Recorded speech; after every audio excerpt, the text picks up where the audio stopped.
Good day, viewer. You're most welcome to the NILE cast on WestNile Television, where we give you the highlights of the news bulletins of the week. My name is Okumuringa Christine. Let's dive straight into the stories that made headlines throughout the week. During the visit of the Country Director, United Nations Population Fund, Dr. Mary Otieno, in Atiak Palace, His Majesty Philip Brownie Olarkel III has urged the United Nations Population Fund to address the escalating cases of child maternal deaths in the kingdom. The reports from Zombo District Health Department indicate that the last 2 years, over 130 maternal deaths cases were registered in the district. Alfred Jawok reports. There was a moment of cultural dignity as the Lur Kingdom received a Country Director, United Nations Population Funds, Dr. Mary Otieno, in Atiak Palace, as traditional dancers showcased their talents of welcoming visitors into the palace.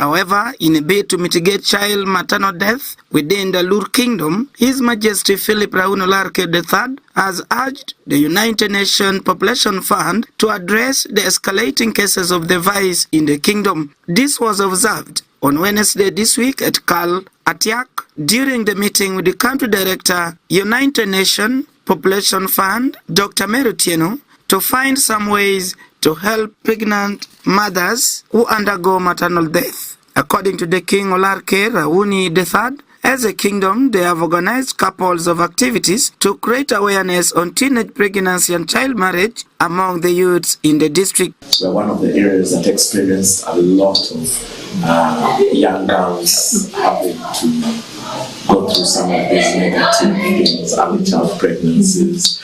And that is maybe one of the key areas we would request for more support. As a kingdom, personally, as Ubimu, when I came onto this scene, my goal was, yes, to maintain our culture, to promote our culture, but to also make our kingdom relevant to the needs of everyday people. The majority of the people, like in most of Uganda, are women in our area. They are the ones who are affected most, but they are the ones who contribute the most to the way our society goes about or manages its daily functions. So those are the key areas. That is why I think for the last 3 years, in partnership with Plan, we have our themes have always been either against gender-based violence. Last year we had the teenage pregnancies. We have had football tournaments, women football tournaments, and some of these women are so resilient. We had the bicycle race, and we had mothers who came with their kids, put the kids aside, participated in a bicycle race and came back to. So their resilience, and these are areas I am hoping we can continue to support and boost to help get the message out. Meanwhile, Dr. Mary Otieno, the Country Director, United Nations Population Fund, equally observed that Uganda is far from achieving zero maternal death, as the global goal is 75 per 100 lifespan. In achieving the goal, she further revealed that UNFPA procures 45% of family planning commodities in Uganda to help the reproductive mothers space their children. We have good programs, and we saw them everywhere we went. We have these marks called male action groups, SASA activists. We have parent role models, both mentors, role models for men, women. They are doing extraordinary work, but it's a drop in the ocean. Yeah. We need to scale up. That's what exactly. Yes, we need to scale up, and how we scale up, I was challenging my staff and the teams, how do we think innovatively to change this? Because they are working. Men are now carrying water, washing babies, and we were told cooking. The ones who are beating their wives have stopped, and they were testifying themselves that I used to be a wife beater. Not anymore. You know, they are changing totally. And I asked them to document so that we can learn from this and try to scale them up. But it requires funding And it requires new ways of thinking. How do we scale it if we don't have funding? And communities have changed, honestly, totally.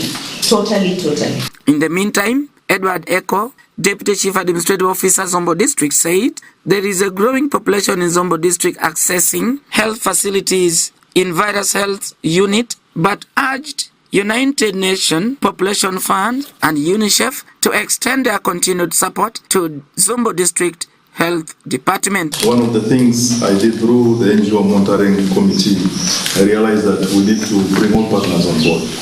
Because the NGO Act of 2016 requires that we should have a committee which meets to look at all the CBO, to look at what they're capable of leveraging their support within.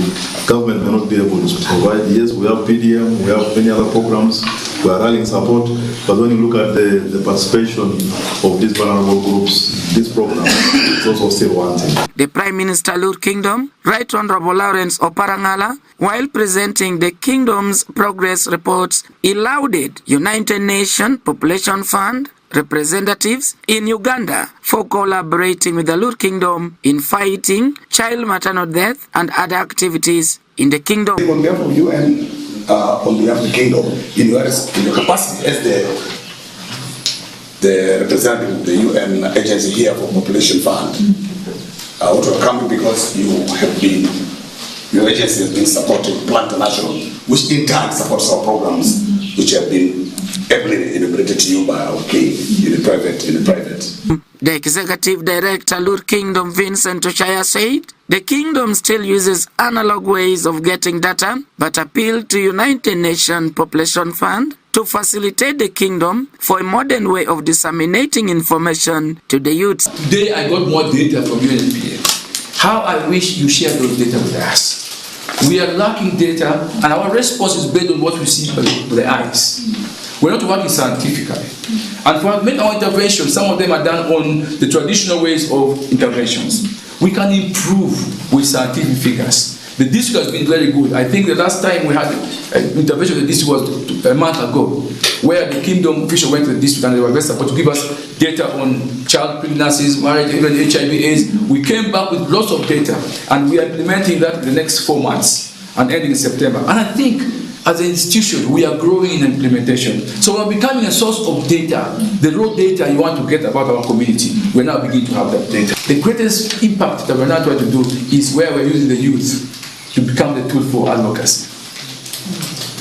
You see, we have been talking champions like the adults, the old, the weak, but we forgot that the 70% we're talking about, if they are doing the advocacy themselves, then we are dealing with the right people and they use their own language.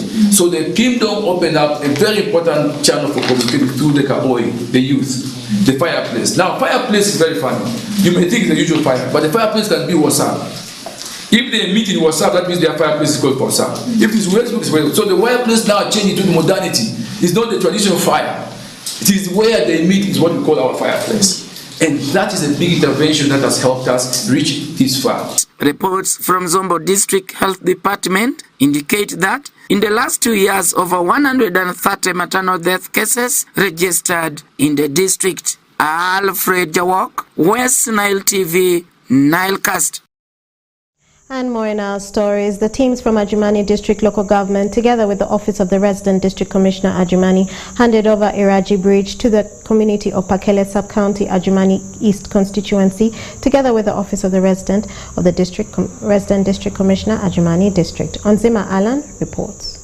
The teams from Adjumani District Local Government, together with the Office of the Resident District Commissioner Adjumani, handed over Iraji Bridge to the community of Pakele Sub-County Adjumani East Constituency. The Iraji Bridge in Pakele Sub-County has been handed over to the community of Pakele Sub-County by the teams of Adjumani District Local Government, together with the Office of the Resident District Commissioner Adjumani District. This project work started on 12th of July 2021. And it is a design and a build model. We started with the design, and this design was reviewed by a team of professionals from line ministries, Office of the Prime Minister, and the Minister of Works. And this design was finally approved by the Minister of Works. So the design we implemented here, we did not only do it alone, and it was owned by the Ministry of Works. And this supervision, we did a joint supervision, including the team from the Ministry of Works and the Office of the Prime Minister. I want to really thank contractor for being compliant with the requirements of the contract. We are very, very critical with the issues of the quality, and this to deliver this works to what you see required contractor to execute works as per the approval stages.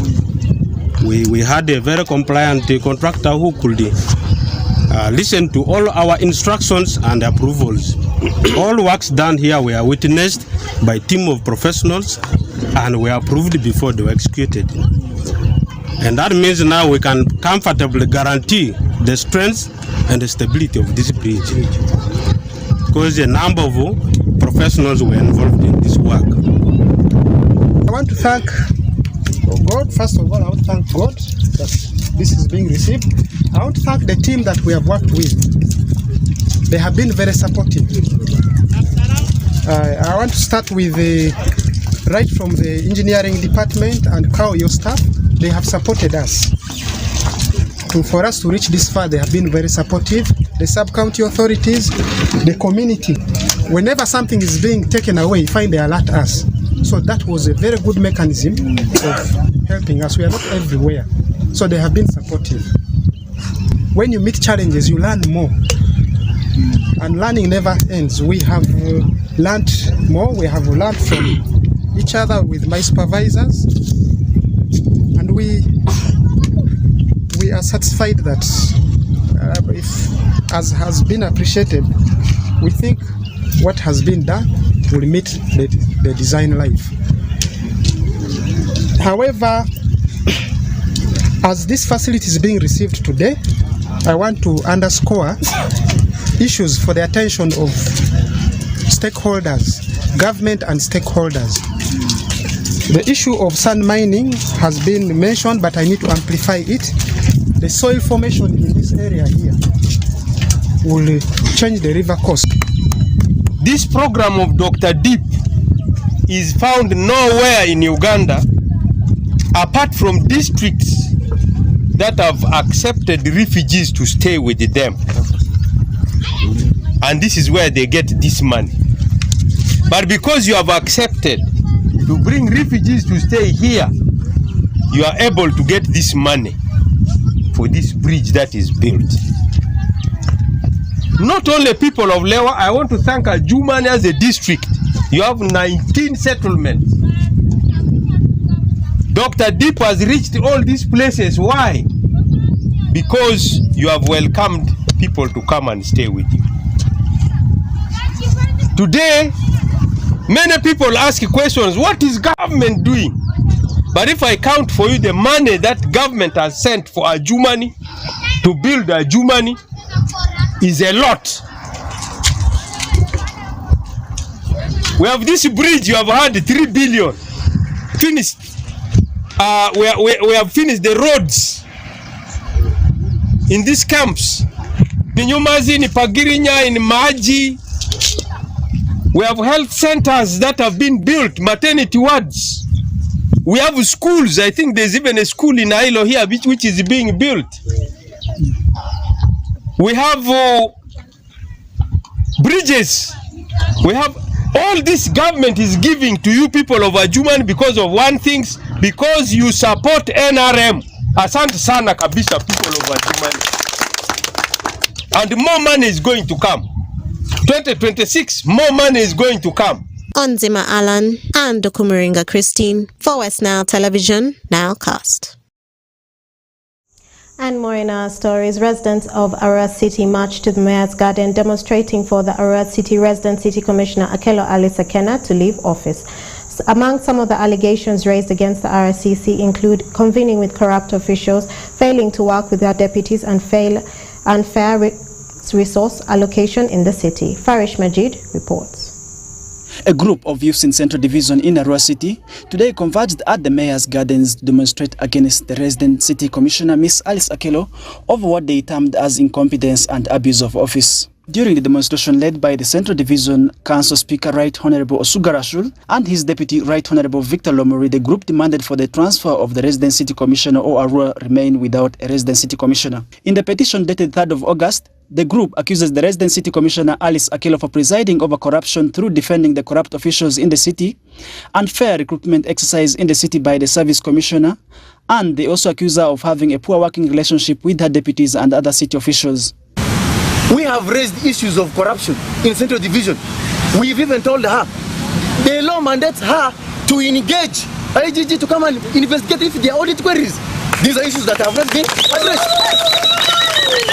Now, at the end of the day, people will say that this government has failed. Yet the president is making efforts, the government is making efforts, but some peculiar individuals think they are demigod. Everybody in this country, I want to make it very clear, everybody in this country works for the ordinary person. At the end of the day, we work for the ordinary person. If there are issues of corruption, we must address them. We must call it out. Unfortunately, when you call out corruptions, they will brand name you. They will say, you look at these small boys. They call us small boys, not even knowing that we are honorable members. We have people's mandate. People are complaining. People are complaining. Let me talk about unfair resource allocation. Most of our roads in Central Division are in dire state. But look at what we were given. It's very small. When we raised it to her, she didn't even pay any attention. At all, national importance. Looking at the above roles or the above functions of the RSC, she has completely failed in her mandate to perform this function. You will clearly see that the RSC is defending corrupt officials in Arua City.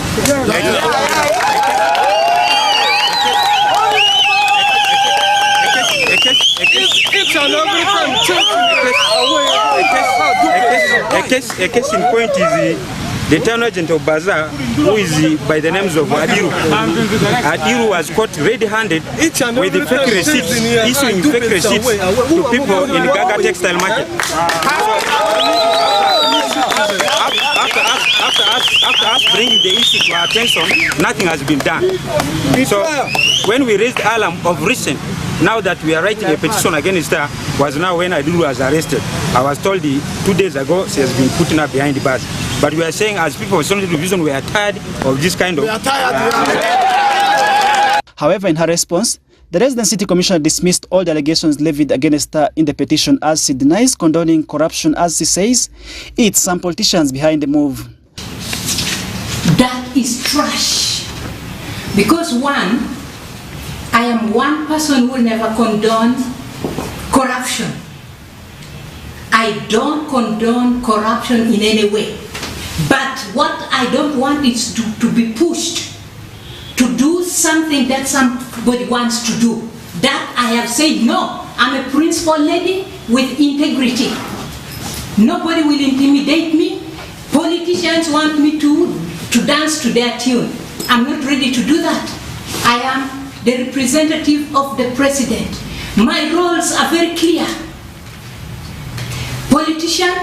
Some politicians are using hooligans who are drunk to mess around. Like recently, there was a problem in the allocation of the bidding of the collection of revenue in the market. They claimed that the person who bid lower was awarded the contract. When I got the complaint, I went to the town clerk to find out why. The town clerk gave me reasons. I'm not a technical person. I wrote to my PS to engage PPDA to get involved, to get interested and involved in this case. PPDA got involved. A tribunal was held in Gulu on Monday. I have the report here. Everything has been cancelled because I took it up upon myself. But I don't want to be tarnished. I am here specifically to do my work. Corruption, I don't tolerate it. The group, led by the councillors, promised to continue with the protests as they await to bring the matter before the council in the next sitting. Farish Majid, Osuta Yusuf, WestNile TV Nalcast. And more in our stories. WestNile Development Association, WENDA, in conjunction with Muni University, Makerere University Business School, Arua Campus, WestNile leaders and partners unveiled and launched the WestNile Horticulture Strategic Development Plan 2023-2028 with the chief unveiler, the State Minister for Northern Uganda, Honorable Quiltrin Grace Freedom, at Muni University Conference Hall in Arua City. Let's have more on that story. WestNile Development Association, WENDA, in conjunction with Muni University, Makerere Business School, WestNile leaders and partners unveiled and launched the WestNile Horticulture Strategic Development Plan with the aim of improving the production and market of horticulture through the sharing of farming interventions at Muni University in Arua City. The chief guest of the unveiling was the State Minister for Northern Uganda, Honorable Quiltrin Grace Freedom. So I take the opportunity to launch the WestNile Horticulture Strategic Plan, and I bless it so that it can succeed and change the lives of the people of WestNile. I say all this for During the launch, the stakeholders attributed mindset in the youths as a challenge that has greatly affected the horticulture sector in the region. In this project, we have been pushing the agenda of sensitizing the communities, especially on issues related to post-harvest handling and mindset change. First, need knowledge. Partners are doing their part, government is doing their part, but we also call all of you who are here to be also agents of this change. And we appreciate that today, after learning about the lesson of vegetables with mangoes, will become change agents. In order to promote and sustain the horticulture industry in WestNile, we need to put in strategies that will undo the factors affecting the production of these crops in this sub-region. In my own opinion, these factors include, but they are not limited to this I'm going to talk about. One is mindset change. Many young people have a mentality of getting rich quick while having an insatiable appetite for good life. You have organized this workshop at the right time. It's my belief that the outcomes of this meeting will yield strategies that will guarantee food security and also improve household incomes in this region, hence transforming the lives of our people. Thank you very much for the visionary and transformative leadership you are offering for this region. WENDA, you have got my assurance as the Chief Executive of this university that our partnership with you will continue, and together we should strive hard to address transformation of our people and transformation of this region. Horticulture launch is timely, and I want some Chair and your team for having come up with this innovation. We have the issue of mindset. When I was looking at WestNile as a region, as a sub-region, our soils, 98% are good. It is animal soils. We can farm, and with tomatoes, it doesn't require a big or vast land. Even 1 acre can pull you out of poverty. State Minister for Northern Uganda, Honorable Quiltrin Grace Freedom, appealed to the stakeholders to integrate horticulture and other farming initiatives into the Parish Development Model Program. People from WestNile, we have a challenge. We have a challenge of attitudes. We have a challenge of consistency, of sustainability. When we do one thing, one time we get excited, to the extent the second time we cannot do. Really. And the burden is on one sector, on one group. the women. Horticulture is going to be an easy thing. It will attract the youth. It will earn income because of the turnover. And this is what the youth want. But also you elders, this is also what you can do. And I want to appeal right from the set, right from the onset, that much as we are talking about PDM, we can integrate horticulture in the PDM. Under the coffee plantations, please do.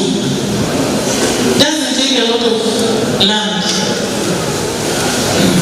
Even this size of land is big. Half of this space here can bring you income. This strategy we are going to launch, I implore you, let's give an example. It doesn't take much time. Actually, growing vegetables is exciting. It's not as tedious as planting cassava. So I encourage us, because it can be a market to supply Congo, to supply Sudan, even to go back to Kampala. We can in this West Nile. So this is my homework to you. Let's be proud of our vision. Over 10.7 billion shillings alone is spent on the importation of vegetables in the West Nile region. The launch and the dissemination of the West Nile Horticulture Strategic Development Plan to all the districts of the West Nile region will improve on household income and address unemployment in the region. Okumuringa Christine for WestNile Television, Nilecast. And more in our stories. Pagirinya Primary School in Adjumani District has received a 4-unit teacher's house. The resident district commissioner of Adjumani District, who was also the guest of honor at the handover event, encouraged the teachers to upgrade so as to avail more opportunities for themselves. Onzima Alan and Alessi Joan report. Teachers of Pagirinya Primary School have received a 4-unit block for accommodation. During the handover ceremony, Tabandeta Peter, the resident district commissioner of Adjumani, urged the teachers to go for upgrade courses so as to add value to themselves. I'm calling upon all of you.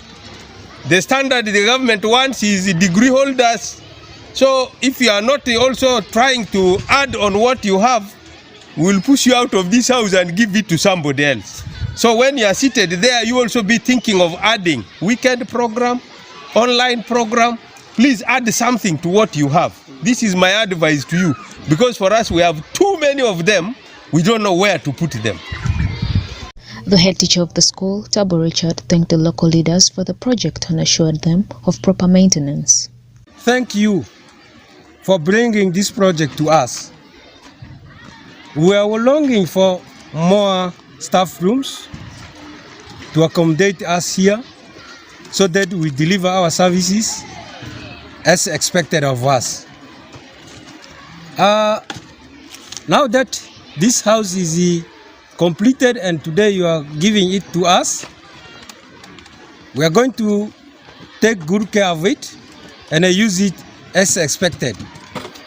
I know it is not enough, but the little we have received will help us to wait for the more.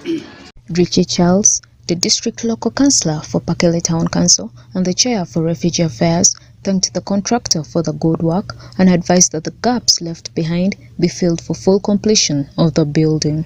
My other senior leaders, I'm so much happy for all the initiative that you have come up with for the population of Pagirinya.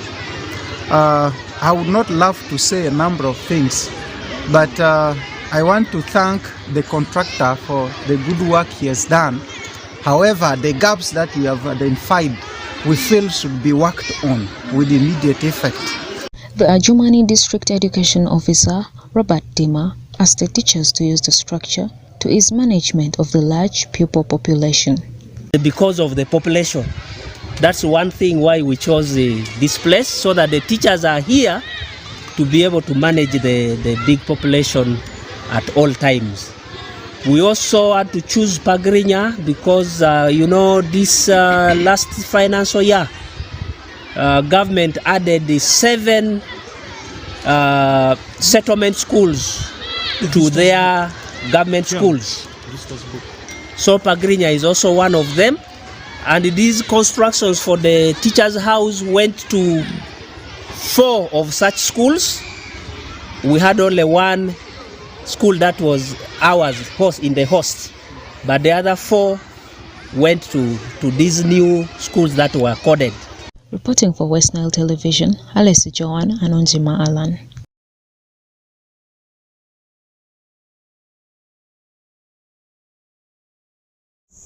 And more in our stories, residents of Nebi municipality have expressed their disappointment over the poor management of garbage, as the municipal council has taken long to carry waste away from the designated garbage points, which is affecting their businesses and health. Nebi municipality is a center of business which attracts travelers from the different parts of the West Nile region, the Democratic Republic of Congo and Central Uganda, but the authorities have come under the spotlight over the poor management of garbage in the town. Alfred Jawok reports. Residents of Nebi municipality have expressed their disappointment over the high stench emanating from the huge amounts of garbage around business premises like hotels and bamboo selling points near Nebi main market. Some vendors say the municipal council has taken long to carry waste away from designated garbage points, which is affecting their businesses and health. Speaking to our reporter this morning, the vendors say their businesses are hampered, especially during the onset of the rainy season, and they are discouraged by the stench emanating from the nearby garbage spots.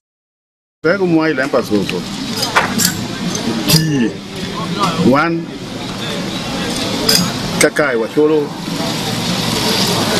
dogan mando ke so biju oil iwaga ken ga mo bedi ye en peg mo wan wa bon wangu wa kenini ni ko wechu pa donc ene la rengo ti badi na kama junge ne ka kai ka so jumi ko ka bedu kamange donc so kape wa wan rak donc ju konje iwa ya kare madano bedi ja par rata e ngoro mo gojo o su ka ken vraiment gemana ra mo kompinya na yeli rati pa pinya na ndu na ndeni sundu wan ulor ke wate peko ne maraje tie achel paso so majo oingeto teto be ngui pin mu kuok ngeiringo nyo samo kende nyo corona pa wigena le nyu makwa o wigi ke wote peko malin peko mon wan pa ke ni.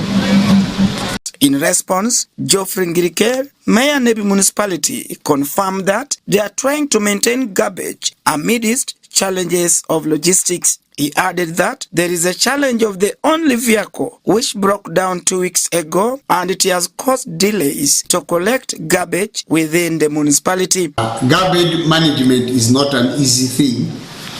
It is something that all of us should come together and we handle it right up from the household where it is generated, and then again right up from the garden where you plan to have your garbage. And in that we are trying all our possible ways to see that we reduce on garbage in our municipality. At the moment, our only old tractor is damaged, but I want to thank the district. We are in coordination together with our district officials. Whenever we request them for assistance through their lorry tippers, they are able to support us. In some 2 weeks again, we ferried all the garbage within the town to our primary waste management center, which is in Jagi, about 5 kilometers from here. And then now we have started generating another one. And there are still some stubborn people that they don't want to put their garbage in a place that we are able to collect, even using our wheelbarrows. We have already acquired some wheelbarrows which are used by our sweepers. Those are the things, if you put them in front of your place, particularly within the central business town here, they would be in position to ferry them to the secondary the secondary garbage center, which is near to the market. When you come there near to the market and you get the garbage is not so big, don't make an alarm.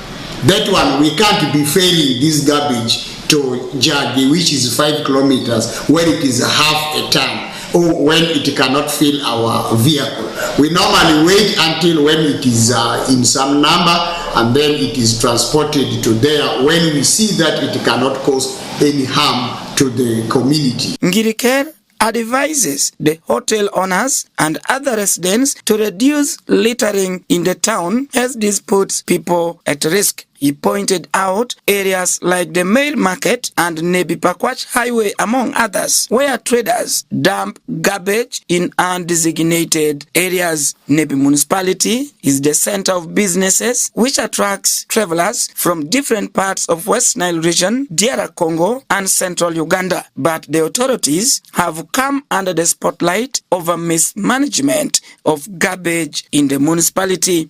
Alfred Jawok, WestNile TV, Nilecast. And more in our stories. Minister of State for Northern Uganda, Honorable Kuruchin Grace Freedom, has delivered a consignment of 1,440 iron sheets to Karamojong cattle rustler victims in Kitgum and Agago district. The iron sheets was part of the presidential pledge to support the victims during the president's recent visit and meeting with the leaders from the Acholi sub-region. Stephen Okello reports. Kuyuchwin, who was joined by the State Minister for Economic Monitoring, urged local to desist from selling the iron sheets and put permanent structures to protect them from the cattle rustlers. To commission iron sheets to the households that were burnt by the cattle rustlers. In Agago district, so far we have 40 households. And the 40 households, each one of them is going to get 30 iron sheets to help roof their houses. And I have done this on behalf of His Excellency the President, for his compassion, who instructed me to do this. Speaking to the press during the handover of the iron sheets, some victims share their painful stories during the raid that left them without all their belongings.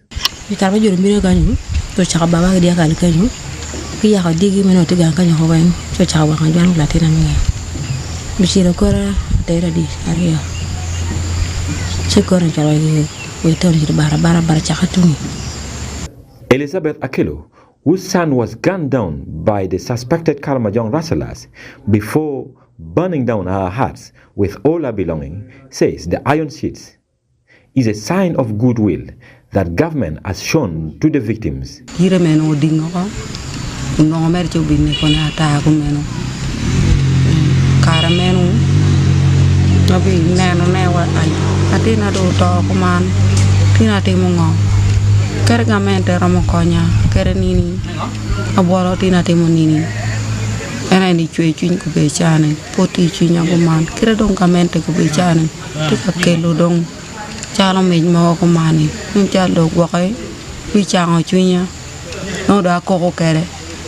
Margaret Lamwaraudwa, the woman member of parliament Kitgum district, applauded the government for showing the goodwill by standing with these victims.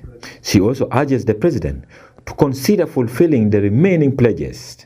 At least this is the actions that the president has kept his words, and the minister for Northern Uganda had also followed the instructions given by the president that my people should receive the iron sheets. I'm so happy and grateful, especially to His Excellency the President of Uganda.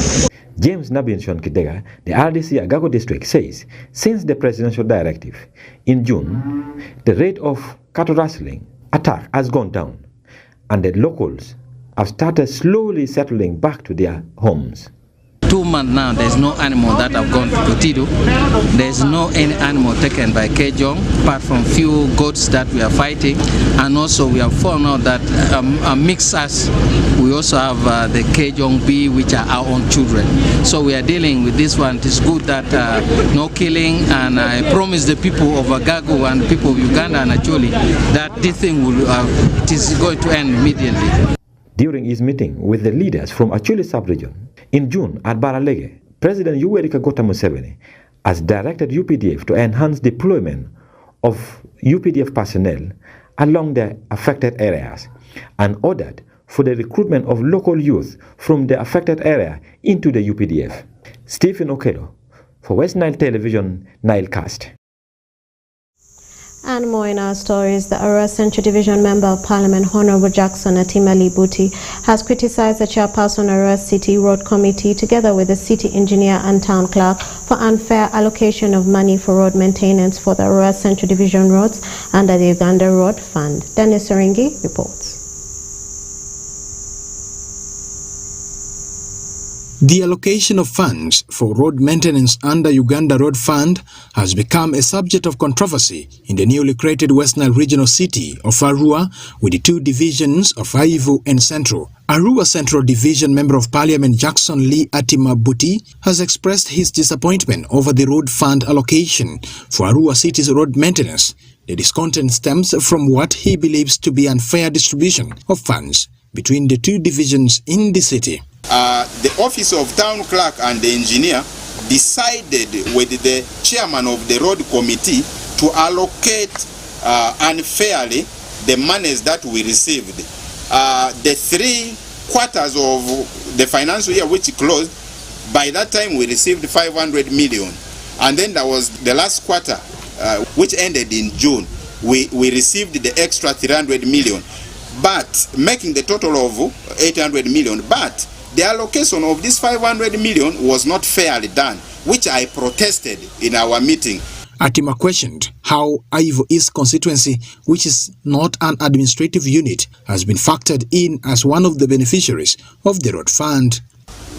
The two divisions of Aivu Division and Central Division are administrative units that are set by the government for service delivery. I protested the method and the procedure of allocating this money based by constituency, because those are not service delivery points. Service delivery points are the divisions which should have been Central Division and Aivu Division. Looking at constituency as service delivery points was wrong. 2, the allocation of giving 58 million to Central Division, 180 to Aivu East, 180 to Aivu West was erroneous and with malicious, which I protested, and I rejected to be part of this work plan approval. Geoffrey Feta, the road committee chairperson, also the constituency member of Parliament Aivu East, says the allocation were done after the assessments by the city engineer, and asked the road committee that he chairs was only to adopt the reports, and that the roads in his division are significantly longer than those in Arua Central. This justifies the larger share of funds for Aivu East and West. We selected a number of roads. In Central Division, we selected 35 roads. In Aivu West constituency, we selected about 11 to 12 roads. In Aivu East constituency, we selected about 13 roads. So these roads, the cost of doing a road depends, 1, on the state of the road, 2, on the distance of the road. These allocations seem to be in proportion to the length of the roads to be maintained, as argued by the area member of parliament for Aivu East. In Central, we have very many roads, but they are short because of their nature. There are those roads which are 0.3 kilometers, there are those which are 0.5 kilometers, there are those which are 0.8 kilometers. I think the maximum is about 2 or 3 kilometers. And those short roads, we have selected 35 of them. This money we are using, the 800 million that came the last financial year, is the IPF of the former Arua Municipal Council. And this money should have been actually used in Arua Municipal, which is Central Division. But Central Division has been deprived by having 18 kilometers of road. Now, I have heard of this argument of some people that the cost of money which was spent in the center was small. A lot of money was spent in the east or in the west. I think this is a lack of sense. A road is a public good. You do not drive on a road based on which constituency you come from. It is a very minute argument by people who don't have proper political binoculars. The Uganda Road Fund Act of 2008 stipulates that the fund may be applied for routine and periodic maintenance of public roads, road safety activities including erection of signposts, operational expenses of the authority, administrative expenses of the fund. The committee is given mandate to guide, to manage on how road fund is operated. Yeah, the road committee, they sit and they agree, and at times there are disagreements. You get the point? There are disagreements, but we have two divisions. We have Central Division to answer the question one. We have the Central Division and we have what they call Ayivu City Division. So we have two divisions. According to reports, Ayivu East and West constituencies received a substantial sum of 180 million shillings each in the first release of Uganda Road Fund meant for road maintenance. Additionally, Ayivu East received 214 million shillings for road network spanning 64.6 kilometers, while Ayivu West was allocated 172 million shillings for its 51.8 kilometer road network in the second release. In contrast, Arua Central Division received a significant smaller sum of 58 million shillings in the first release and only 87 million shillings for 18-kilometer road in the second release. Dennis Oringi, WestNile Television, Nilecast. And more in our stories, non-government payroll teachers in Ajah sub-county who are also residents of the area are sacrificing themselves to teach in Anyanya Primary School without any payment. The Arua District LC5 chairperson, Honorable Alfred Okonzi, urged all stakeholders to ensure that the school does not collapse again, but rather should be progressing. Osuta Yusuf reports. Non-government payroll teachers of Ajah sub-county who are also residents of the area are sacrificing themselves to teach Anyanya Primary School without payment. Anyanya Primary School, with a year 2023 enrollment of 318 pupils from Primary 1 to Primary 5, has a total of 8 teachers, out of which 3 are volunteer teachers. Our District Secretary for Works and Social Services, Honorable Luigi Chandini, thanked the volunteer teachers, adding that he is disappointed in some of the teachers they recruit in the district who, after getting the appointment letters, they are not committed to their work. It depends. Me at times when we are doing recruitment and then we abandon somebody who is capable, and others whom we recruit, they are not doing the work. Others we recruit, they are not doing the work. There are teachers who just come here, they become very teachers. So thank you for this introduction. Otherwise, I appreciate all what you are doing. Charles Orema, the resident of the area, explained that eradicating ignorance is the reason why he decided to be a volunteer teacher at Anyanya Primary School. These are my own people, and I want to eradicate backwardness in them. That's what has inspired me to come here. Assistant Chief Administrative Officer Ali Jimmy decried the behavior of some staffs in Arua district whom he said just want to earn salaries without working. Many times we have challenges with some of our staff. Some staff just want to earn a salary, but they don't want to work. That one should not be our thinking. These are our own children. Following the reviving of the school after it collapsed some years back, the Arua District LC5 chairperson, Honorable Alfred Okonzi, urged all stakeholders to ensure that the school should not collapse again, but rather should be progressing. He pledged to boost the human resource capital by sending more teachers into the school. I would like to remark that now that the school has been revived, it is now government aided. This school should not collapse. It should not be closed again. It must be taken to another level, as my cow rightly said. Okay? This school was in the bad books of the district when there was only one teacher who was also a head teacher and a classroom teacher. And on the account there was UPE sitting. It was raising eyebrows, not only at district level, at national, but also at national level. So we had to make sure with the office of DSO and RDC, this issue was to be addressed until an understanding came. So, you know, this school is to the extreme end of the district, the last end of the district. It is you to map up the school, to put the school on the map of the district. How can you do that? By producing very good results. How can you do that? By making sure that your presence is seen by the community members already here. 8 teachers and teaching 300 children. 318. Now divide this 318 by 8. It gives you the number of learners taught by the teacher. And then compare it to the national standard. The national standard says one teacher must teach up to 50. So for you to stand a better chance, you have to increase the number of learners in this school. You have to, so that more teachers are posted here. There are 8 teachers at Anyanya Primary School, though a senior woman teacher and another male teacher who were not present at the school by the time of compiling this story. Osuta Yusuf and Okumuringa Christine for WestNile Television, Nilecast. And more in our stories, farmers seeking for agricultural loans for financing projects termed to be promoting and protecting the environment are set to benefit from the Green Finance Fund worth 120 billion shillings.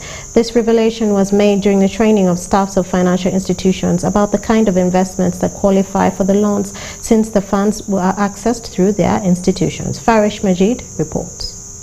Employees of financial institutions in West Nile sub-region yesterday got trained on giving out loans to fund projects that can promote a sustainable environment through the Green Finance Fund. This was during a workshop organized by the Agricultural Business Initiative in Arua City that attracted over 150 employees of banks, SACCOs and microfinance institutions that give out loans to fund different projects, of which some can be dangerous to the environment. 124 billion Ugandan shillings is currently available under the Green Finance Fund, ready to be dispersed to the financial institutions as loans to fund environmentally sustainable projects. Wiri Moses, the investment manager of Green Growth and Business Development Services at Agricultural Business Initiative, says that they saw it important to first train the employees of financial institutions on what projects that qualify for the loans. We saw that it's prudent to train the staff of financial institutions such that as their management comes to pick this money in terms of lines of credit or the green guarantees, the staff are aware of the investments that we need them to fund. So basically we are making them investment ready to go and deploy these finances in terms of financing these investments which don't destroy the environment, because we know that currently we have a problem of climate change, and this is coming as a result of some of the clients having investments or projects that destroy the environment. Bob Alinda, an associate trainer with the Uganda Institute of Banking and Financial Services, says that they target the financial institutions since some of the farmers may be lacking knowledge of accessing the loans to fund some of the environmentally sustainable projects. Especially, that's why you see we're targeting financial institutions. And we're telling them that, look here, out there are many people actually who are interested in being financed in projects that actually are environmentally friendly. For example,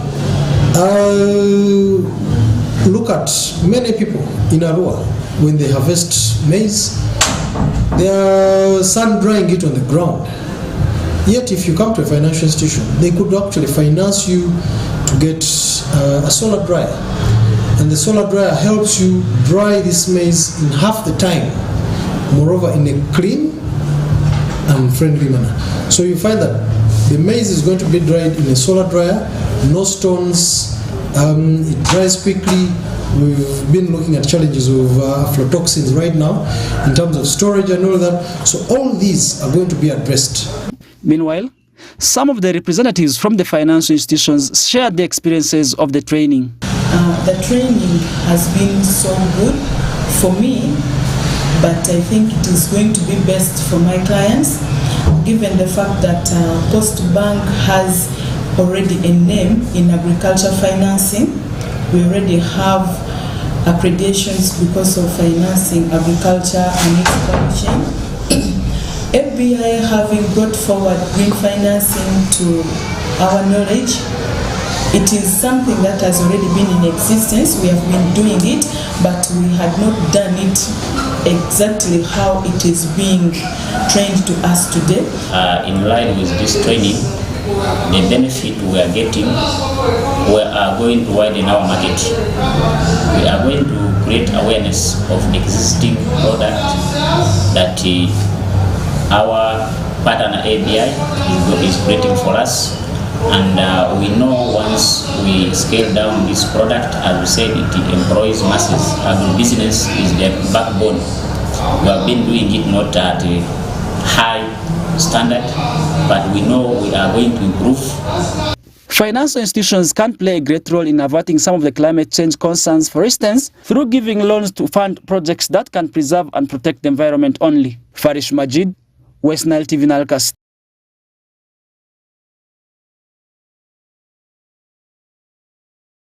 And more in our stories. A heavy downpour left a section of the medical wards at Gulu Regional Referral Hospital with flooding, forcing patients and caretakers to share beds. According to some caretakers, this paralyzed the routine checkup of the patients by the medical personnel for hours as the caretakers struggled to drive the water out of the wards. Stephen Okello from Gulu reports. Imagine taking a nap under a patient bed in the hospital ward, and suddenly you start getting wet before realizing it was raining outside.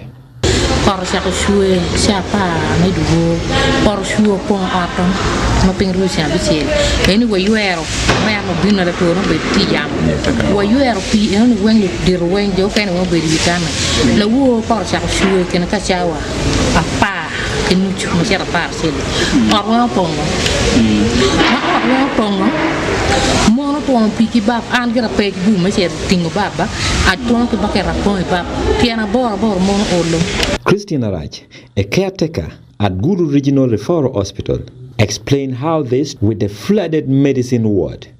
The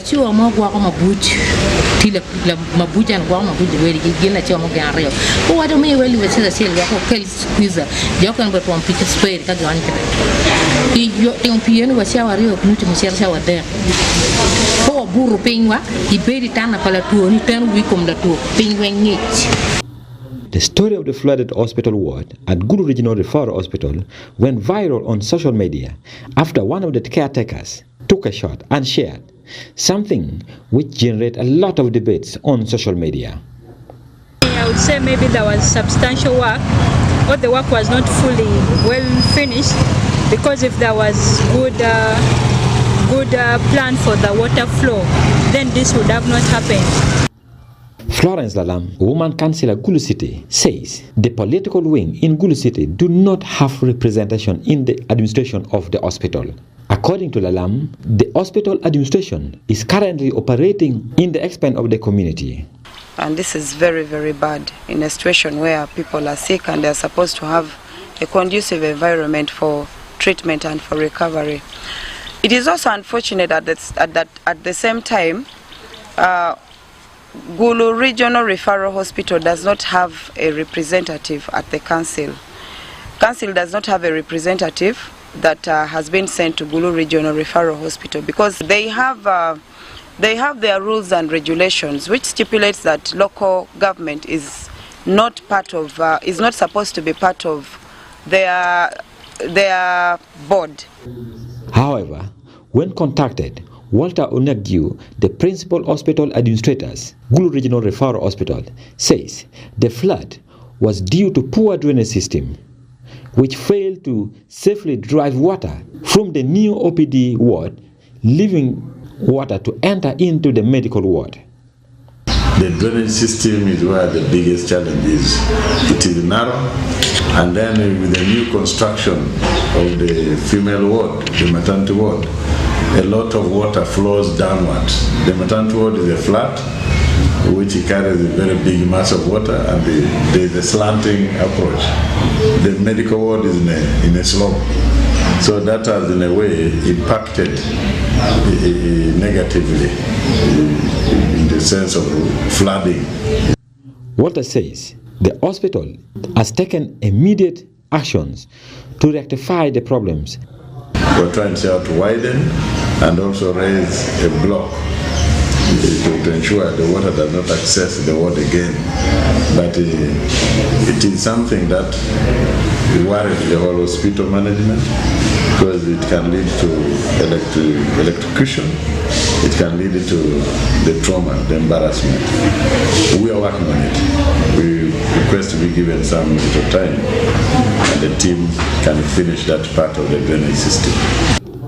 Most of the comment on social media point at the negligence from both political leaders in Gulu City and the hospital administrators over the current state of the hospital. Stephen Ukelo for WestNile Television, Nile Cast.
And with that, you are welcome to the end of the NILEcast Weekly News Roundup on WestNile Television. Thank you for being with us from the beginning of the NILEcast to the end of the NILEcast, only on WestNile Television. Please stay tuned to the rest of the subsequent programs that may follow.